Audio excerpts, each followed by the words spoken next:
Assalamualaikum warahmatullahi wabarakatuh. Salam sejahtera, salam bahagia untuk kita semua. Saudaraku, mukmin dari seluruh agama, keyakinan dan kepercayaan, dimanapun saudara berada, bertugas dan berkarya. Filosofi disebut juga sebagai ilmu hikmah atau hakikat, yaitu makna dan arti hidup dan kehidupan yang sebenar-benarnya. Sering kita mendengar tentang hikmah, dalam suatu masalah pasti ada hikmahnya, artinya ada kebenaran yang didapat. Kebenaran yang kita dapat inilah intisari ketauhidan atau ketuhanan, yang menjadi asupan gizi atau nutrisi utama bagi rohani. Sehingga tumbuh keyakinan dan kesadaran tertinggi, lalu moral atau akhlak manusia menjadi baik dan benar dalam segala hal, artinya menjadi manusia yang bermanfaat, berarti dan berguna bagi umat.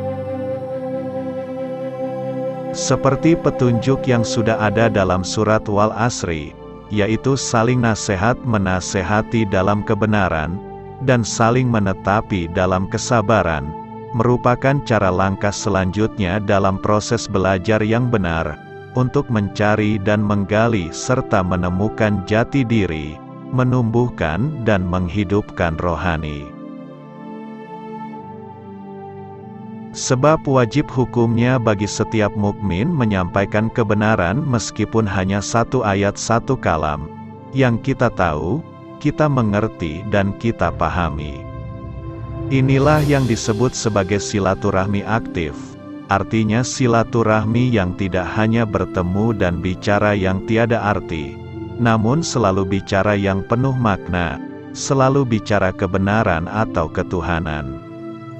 Filosofi bisa dikatakan ilmu kebenaran tertinggi, karena orang yang disebut sebagai sufi, adalah orang-orang yang selalu berpikir, bahkan di dalam petunjuk kitab suci Al-Quran pun sudah dituliskan, hanya bagi hambanya yang berpikir dan berakal, karena otak manusia diciptakan ini adalah sebagai indera untuk berpikir.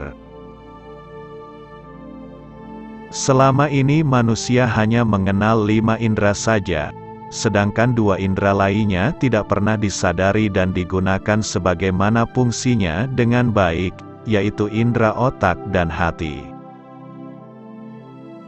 Indera otak manusia digunakan untuk berpikir, merenung, sedangkan hati manusia digunakan untuk merasakan secara dalam.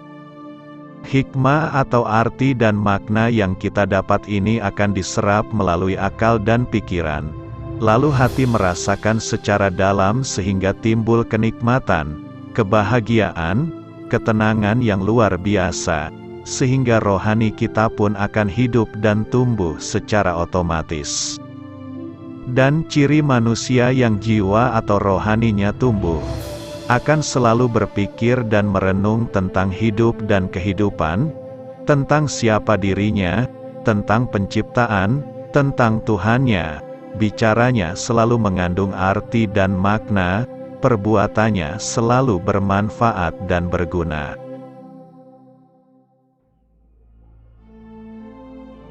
Sebagai contoh para ilmuwan bisa disebut sebagai sufi modern, yang selalu berpikir dan melakukan percobaan, sehingga apa yang dia pikirkan dan lakukan menghasilkan karya dan mahakarya yang sangat berguna dan bermanfaat bagi manusia serta makhluk lainnya.